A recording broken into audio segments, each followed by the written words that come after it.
एक ऐसा ऐतिहासिक मंदिर जो कि 400 सालों तक बर्फ के अंदर दबा रहा। बड़े से बड़े सैलाब आए और बड़े से बड़े बर्फ के पत्थर उस पर गिरे, लेकिन उस मंदिर का कुछ भी बिगाड़ नहीं पाए।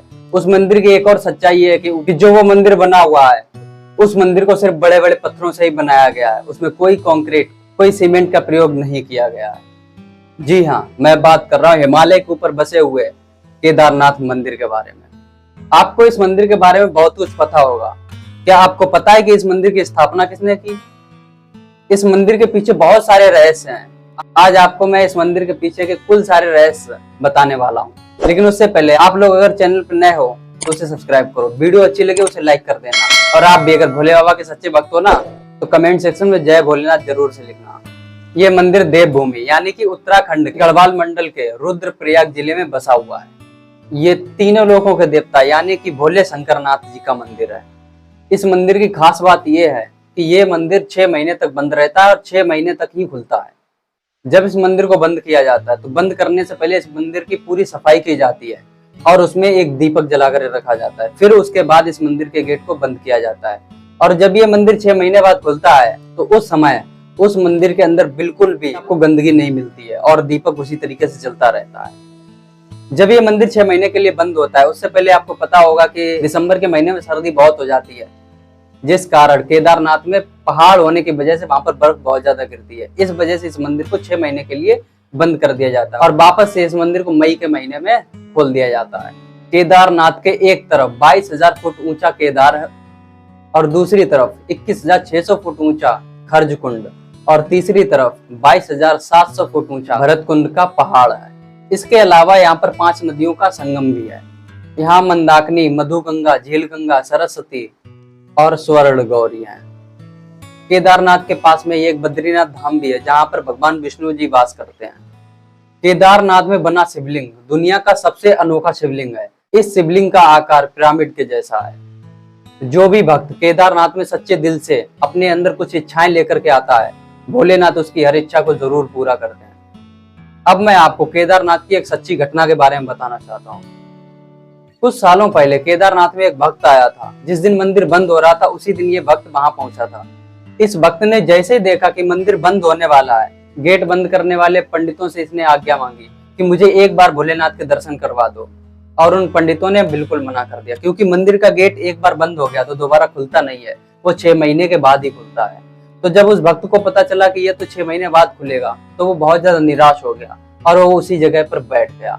थोड़ी देर बाद अंधेरा हो गया और जो पंडित थे वहां के वो अपने घर चले गए थे। थोड़ी देर बाद वहां पर एक अघोरी आया और उसने उस भक्त से पूछा कि तुम्हें भूख लगी है, कुछ खा पी लो। और उस अघोरी ने उन्हें कुछ खाने के लिए दिया। उन्होंने खाया और उस अघोरी ने उस भक्त के ऊपर अपना हाथ फेरा और वो वहीं पर सो गया। जब वो नींद से जागा तब उसने देखा कि सुबह हो चुकी है और पंडित जो है मंदिर के गेट को खोलने वाला है। तब वो भक्त वहां से उठा और उसने जाकर के पंडित जी से बोला कि आपने तो बोला था कि ये मंदिर 6 महीने के बाद खुलेगा और आपने तो इसे एक दिन में ही खोल दिया। वो पंडित जी उस समय एकदम शॉक रह गए।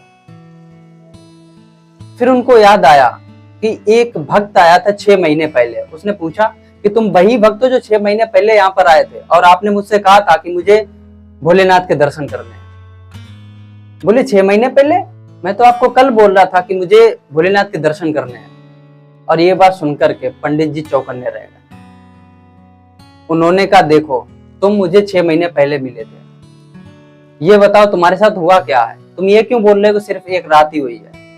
फिर उसने पूरी घटना के बारे में बताया कि मेरे पास एक अघोरी आया, उसने मुझे खाने के लिए कुछ दिया, मेरे सर पे हाथ फेरा और मुझे नींद आ गई और मैं सो गया। फिर वो पंडित जी वहां के समझ गए कि हाँ, जरूर ये भोलेनाथ की ही कृपा है। और सच में भोलेनाथ की कृपा से समय का चक्र घूम गया और वो भक्त 6 महीने बाद ही जागा था, जबकि उसे ये पता चला कि मैं शायद एक दिन के बाद ही जागा। ये होती है भोलेनाथ की कृपा। और फिर उस भक्त ने भोलेनाथ के दर्शन किए और फिर वो अपने घर चला गया। और ये एक सच्ची घटना है। जो भी सच्चे दिल से केदारनाथ जाता है, भोलेनाथ को जो भी अपने सच्चे दिल से मानता है, भोलेनाथ कहीं ना कहीं उसे किसी भी रूप में नजर जरूर आ जाते हैं। अब मैं आपको बताता हूँ कि केदारनाथ की स्थापना कैसे हुई। महाभारत के युद्ध के बाद श्री कृष्ण भगवान जी ने एक संदेश दिया था अर्जुन को कि हर मनुष्य इस दुनिया में अपने एक मकसद के लिए आता है और जब उसका मकसद पूरा हो जाता है तब उसे संन्यास धारण कर लेना चाहिए। ठीक वैसा ही हुआ। ये बात जब अर्जुन ने युधिष्ठिर को बताई तो युधिष्ठिर समझ गए। वो समझ गए कि अब मुझे करना क्या है। तब उस समय वो वहां से चले और जाकर के केदारनाथ के पहाड़ियों के पास में पहुंचे और वहां जाकर के इनकी मुलाकात होती है भगवान भोलेनाथ से। और फिर ये भोलेनाथ से पूछते हैं कि मुझे स्वर्ग जाना है। तब भोलेनाथ बताते हैं कि जब आप इस पर्वत से दूसरे पर्वत पर जाएंगे वहां से आपको स्वर्ग का रास्ता दिखने लगेगा। तब वहां से पांचों पांडव जा रहे थे। रास्ते में जाते जाते युधिष्ठिर ने वहां पर एक शिवलिंग बनाया था जहां पर उन्हें भोलेनाथ के दर्शन हुए थे। उसी शिवलिंग वाली जगह पर केदारनाथ जी का मंदिर बनाया था। तो ये है केदारनाथ मंदिर की पूरी सच्चाई। आप लोगों ने एक न्यूज सुनी होगी, 2013 में एक बहुत बड़ी बाढ़ आई थी उत्तराखंड के अंदर। केदारनाथ मंदिर में बहुत बड़ी आपदा आई थी। उस समय जो वहां जो भक्त दर्शन के लिए गए थे उनमें से हजारों लोगों की मृत्यु हो गई। जिस वक्त वहां पर बाढ़ आई हुई थी, जो भक्त वहां पर फंसे हुए थे, वहां पर इंडियन आर्मी के जवानों ने हेलीकॉप्टर से उन्हें रेस्क्यू किया था। और ये कोई छोटी मोटी आपदा नहीं थी, बहुत बड़ी आपदा थी। बहुत बड़ी एक बाढ़ आई थी। उस समय क्या था कि मंदिर डूब गया था, लेकिन उस मंदिर का हुआ कुछ भी नहीं था। मंदिर के आसपास से बहुत तेज से धारें चल रही थी, लेकिन उस मंदिर को कुछ नहीं हुआ था। मंदिर के पीछे एक बहुत बड़ा पत्थर आकर के टिक गया था, जिस पत्थर की वजह से जो पानी का बहाव था वो दाएं और बाएं होकर के मंदिर से गुजर गया। उस पानी की वजह से मंदिर को कोई भी नुकसान नहीं हुआ।